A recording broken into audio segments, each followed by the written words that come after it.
This week on Attitude, we go harder. Yo, Wagwan, they call me Sammy Flinch, aka Mr. King Kong. And they call me DJ G 400. Yes, and this Sunday on Attitude, you know it's about to be heavy. Just a minute. So we're taking it away from home. Yes, maze, pure niceness. Yeah.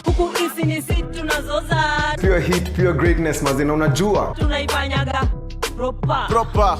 Goma kama kawaida. Correct, international, but on the spotlight, you have to bring it back to Kenya. Attitude is the name of the game.